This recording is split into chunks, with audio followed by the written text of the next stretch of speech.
sedang melakukan penelitian tentang penerapan desain thinking dalam pendidikan. Kami ingin menggali pengalaman dan pandangan Bapak mengenai topik ini. Yang pertama mungkin dapatkan Bapak menceritakan sedikit tentang latar belakang Bapak sebagai guru. Kalau latar belakang sendiri, memang background saya bukan dari Indonesia, saya kuliah di IPB pertanian, jadi memang tidak linear dengan pendidikan. Jadi setelah kuliah lulus dari pertanian itu memang ketika nunggu wisuda ya, kalau saya sedikit, saya ditawarin aja oleh teman, akhirnya saya okekan setuju dan ini sampai sekarang jadi terjadi gitu. Tapi ini Bapak kuliah lagi nggak ke USD? Belum kuliah lagi. Memang tadi sempat waktu itu ya workshop Fintech ya. Kemudian untuk waktu itu ya sudah PPG awal itu namanya PLPG itu tahun 2016. Kalau yang sekarang mungkin PPG itu sistemnya sekitar berapa bulan? 1 bulan ya. Kalau itu sih masih yang sistem 10 hari waktu itu. Jadi itu yang 10 hari itu memang dapat istilahnya yang tentang pendidikan ya. Selebihnya sih ini aja sambil jalan itu dapat. Terus selanjutnya Pak, apa saja mata pelajaran yang Bapak ajarkan dan berapa lama Bapak mengajar, di kelas berapa Bapak mengajar? Oke, karena di SD ya, ini kan waktu pasti hampir semua mata pelajaran yang diajarkan kecuali KI sama olahraga. Kalau ditanya dari kelas berapa aja yang mengajarnya, kelas yang belum tuh kelas 2 sama kelas 6. Jadi dari 14 tahun mengajar di SD, itu di kelas 1 pernah, di kelas 3 pernah, di kelas 4 sama kelas 5. Kalau kelas 4 sama kelas 5 baru sekarang di negeri ini. Oh ya, jadi sebelumnya memang di negeri ini saya baru tahun ini kan itu tahun ketiga. Sebelumnya di kelas 3, kemudian kelas 4, kelas 5 ini. Nah kalau yang di sekolah sebelumnya itu 8 tahun di sekolah Palang. Terus saya pernah di kelas 1 sekitar 3 tahun, di kelas 4 sampai kelas 3, yang kelas 3 yang paling lama sekitar 5 tahun. Di yang sekolah alam dengan sekolah swasta itu di Bandung, sama di kelas 3 terus selama 4 tahun. Jadi itu kelas 1 sekitar 3 tahunan, kelas 3 paling lama ini sekitar 5 tahunan ya. Ada di kelas 4 baru 2 tahun, di kelas 5 ini 2 tahun sekarang. Jadi pelajarannya kadang-kadang ya banyak 2 kelas. Semuanya. Tapi sekarang Bapak di kelas 5 berarti. Kelas 5. Ya. Lanjutnya Pak, bagaimana pengalaman Bapak dengan metode pengajaran inovatif sebelumnya? Pengajaran inovatif. Kalau mungkin yang dari pemahaman saya, pembelajaran inovatif itu kan berarti kita mengembangkan pembelajaran yang ada, mencoba untuk hal kreatif bisa dengan mungkin penggunaan teknologi maupun enggak. Kalau dari segi penggunaan teknologi yang tentunya bisa mengoptimalkan gadget yang dimiliki anak untuk mencari informasi, kemudian menggunakannya sebagai media untuk melakukan assessment melalui permainan yang berbasis online. Ya, terus mungkin kalau yang tidak memakai teknologinya, ya berarti kita inovasinya di pembelajarannya, misalkan melakukan kita bisa melakukan permainan juga, tapi tidak menggunakan gadget. Ya, permainan jadi berbasis permainan yang mungkin bisa yang menyenangkan lah. Selain metode meskipun tetap yang kami itu tetap dilakukan dengan ada waktunya begitu, porsinya harus ada. Jadi inovasi selain dari medianya, mungkin dari pengemasan kegiatan pembelajarannya. Lanjut ya Pak, pernahkah Bapak mendengar metode dengan desain thinking? Kalau pernah waktu itu sih yang sekolah saya sebelumnya pernah dapat yang backward design thinking, mungkin itu masuk SD itu apa yang Bapak ketahui tentang desain thinking? Kalau yang desain thinking backward ini, jadi kita tuh sebagai guru tidak melakukan perencanaan pembelajaran dulu, kemudian seperti apa tujuan programnya, kemudian hasil akhirnya dicapai, tapi kita pertama adalah lihat dari hasil akhirnya dulu. Misalkan dari CP ini nanti tujuan akhirnya asesmennya mau apa, misalkan mau project ataupun mau seperti apa. Nah, nanti dari hasil akhir itu ditarik mundur ke perencanaan pembelajaran nanti yang untuk si project itu atau ke produk yang kita pilih itu seperti apa. Jadi mungkin dari belakang ke depan gitu. Nanti tadi gimana tuh Pak, tujuan dulu ya Pak. Terus ke assessment ya, terus ke apa? Kegiatan pembelajarannya. Terus menurut Bapak apa potensi manfaat dari menerapkan desain thinking di sekolah?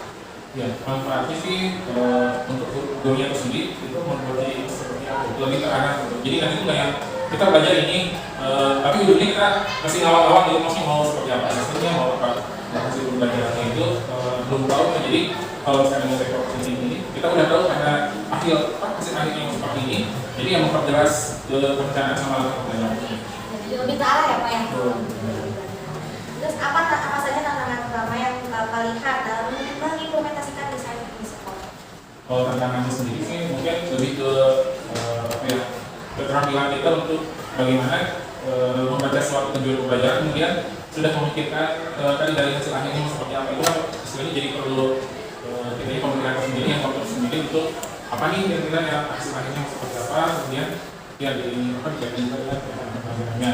Terus karena kita juga mungkin satu tingkatan, kan biasanya kita bareng-bareng nih 1 kelas 5 pernah ada 3 level. Nah itu juga jadi tantangan juga ketika kita nih yang di satu tingkatan itu belum punya sebenarnya sekolah pikir yang sama, ataupun misalkan cara melakukan desain ini seperti itu. Jadi dia harus ada satu momen yang menjadi tantangan. Lanjut ya Pak, mengapa Bapak merasa bahwa menerapkan desain thinking merupakan tantangan? Ya tantangan karena memang bukan yang seperti biasanya kita lakukan. Jadi yang biasanya memang kita melakukan dua, kemudian langkah sampai ke kesimpulan, ini akan ditarik maju sesuanya dulu. Itu jadi ya tantangan buat kita memang melakukan hal yang tidak biasa. Yang mengapa tantangan tersebut itu sudah terjawab ini ya Pak, apa yang mendasari tantangan tersebut sudah terjawab ini Pak sekaligus. Ini lanjut, apa solusi yang Bapak atau Ibu bayangkan? Kalau solusinya sih lebih ke menyemarakan kembali terkait dengan desain ini kepada seluruh guru supaya teman-teman dan pola pikirnya sama. Jadi ketika memang pola pikirnya sudah sama, sudah satu satu konsep, mereka akan lebih mudah untuk menjalankan. Apa di sini tadi? Mengapa desain thinking perlu diterapkan di sekolah? Maka ya balik lagi ke manfaatnya yang didapatkan ketika menjalankan itu, kita akan lebih terarah dalam perencanaan sama menerapkan aplikasi pembelajaran. Terus mengapa penerapan desain thinking dapat meningkatkan pembelajaran? Dapat meningkatkan pembelajaran. Mungkin tadi karena si pembelajaran ini bisa lebih terarah dan kita tahu mau kemana tujuannya, jadi dia lebih terperinci, lebih tergambar di tempat pembelajaran. Terus mengapa perlu perbaikan setelah penerapan desain thinking? Perbaikan dan ini sih tidak hanya di desain saja, perbaikan itu memang perlu dilakukan supaya kita dapat refleksi dan evaluasi kira-kira pembelajaran ke depan itu jadi bagian bersama. Bapak, terima kasih atas waktu dan pandangan Bapak yang sangat berharga bagi penelitian kami ya Pak. Mohon maaf sekali diganggu waktunya. Mungkin cukup sekian Pak wawancara dari kami. Mohon maaf mungkin sudah diganggu waktunya. Ini sangat bermanfaat dan sangat berharga tentunya bagi kami Pak. Selamat melanjutkan kembali aktivitasnya Bapak. Bapak makasih banyak. Saya mahasiswa budaya dari Universitas Pendidikan Indonesia. Saat ini kami ingin melakukan pembacaan berkaitan dengan pelaksanaan desain thinking. Nah, di sini kami sedang melakukan penelitian tentang penerapan desain thinking dalam pendidikan. Jadi kami ingin menggali pengalaman yang tentang Ibu terkait topik desain thinking ini. Yang pertama, Ibu boleh menceritakan sedikit tentang latar belakang Ibu sebagai ibu. Latar belakang saya sebagai guru mungkin diawali di tahun 2018 ya, di mana saya baru lulus langsung juga ke pendidikan. Tapi kesal dulu karena ikut PG yang kerja, kemudian nggak boleh jadi guru-guru gitu. Kemudian lanjut lagi, akhirnya di sini walaupun udah 3 sekolah sih yang pernah saya kerja. Jadi Ibu mengajar sekitar Sudah sekitar 6 tahun. Terus mata pelajaran yang Ibu ajarkan berapa lama? Ya. Apa saja mata pelajaran yang Ibu ajarkan dan berapa lama Ibu mengajar tadi ya? Kalau mata pelajarannya? Mata pelajarannya kalau dulu kan tematik ya, masih sempat saya ngajar tematik. Sekarang masih belum mereka parsial. Sekarang juga jadi semua mata pelajaran kecuali mata geometri. Di kelas berapa aja Ibu? Di awal itu saya ngajar di kelas 2, terus di kelas 4, kelas 1, kelas 5, kelas 1 udah tahu saya. Kelas 1 juga? Iya, kelas 1, kelas 5. Yang paling tinggi kelas 1. Terus bagaimana pengalaman Ibu dengan metode pengajaran yang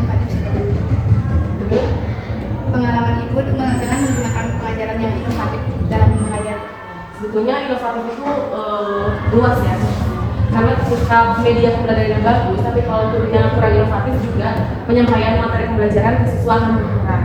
Tapi ketika gurunya kreatif, apapun medianya, yang simple pun bisa jadi sesuatu yang inovatif dalam pembelajaran. Bagaimana guru merancang suatu pembelajaran dengan media yang minim misalnya, tapi bisa menjadikan pembelajaran lebih menarik dan inovatif. Kembali ke gaya pengajar sih. Bagaimana cara mengajarnya? Terus ibu pernah mendengar metode desain tinggi? Pernah, tapi baru benar aja sih. Apa yang ibu ketahui tentang desain tinggi? Kalau yang saya baca sih, desain tinggi itu lebih menitik beratkan pada pencarian solusi yang inovatif dalam pembelajaran. Itu juga termasuk pendekatan pembelajaran. Terus menurut ibu apa potensi manfaat dari penerapan desain tinggi di sekolah? Potensinya banyak banget ya. Pertama, untuk guru juga bisa meningkatkan kompetensi dari pengajarnya. Kepada anak juga mungkin bisa lebih kritis juga, terus bisa membangun kolaborasi dengan siswa dan guru. Banyak sekali sih manfaatnya. Lalu apa tantangan utama yang ibu lihat dalam mengimplementasikan desain tinggi di sekolah? Yang pertama, mungkin mengubah mindset guru ya, yang seharusnya misalnya ada pendekatan pelajaran yang baru itu open mind gitu gurunya, tapi itu menjadi tantangan yang pertama. Yang kedua mungkin waktu, dimana guru kan tidak hanya mengajar, tapi ada kebutuhan lainnya, itu jadi tantangan juga. Kemudian keterbatasan sumber daya misalnya, ataupun keterbatasan guru sendiri dalam memberikan pelayanan kepada murid dari pendekatan ini.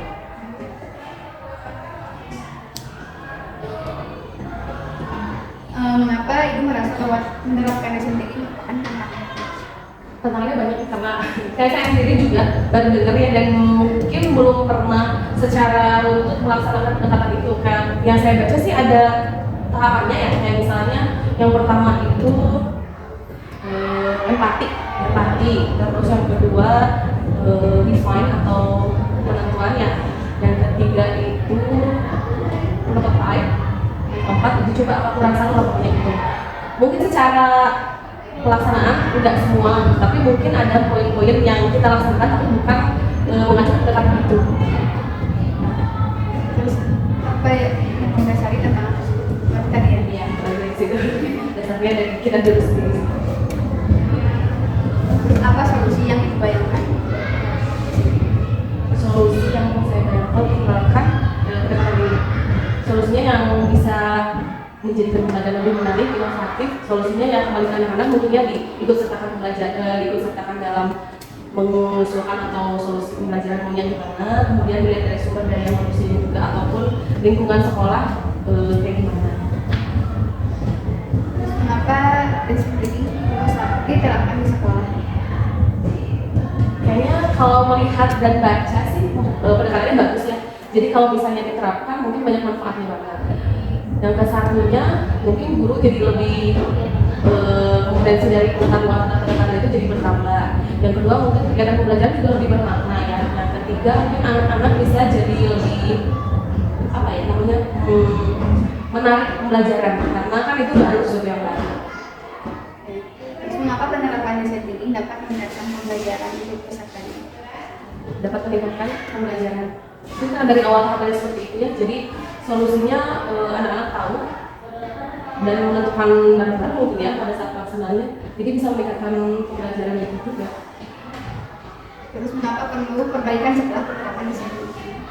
Karena kan sebenarnya ada uji coba ya. Dimana kalau uji coba ada refleksi kembali, jadi bisa dilihat lagi apa yang kita udah lakukan bisa disampaikan sebelum kita berubah. Mungkin terima kasih Bu atas waktunya dan pandangan Ibu terhadap informasi ini. Nah, informasi ini sangat berharga bagi kami karena ini merupakan penelitian dari mata kuliah desain tinggi. Terus udah mungkin segitu.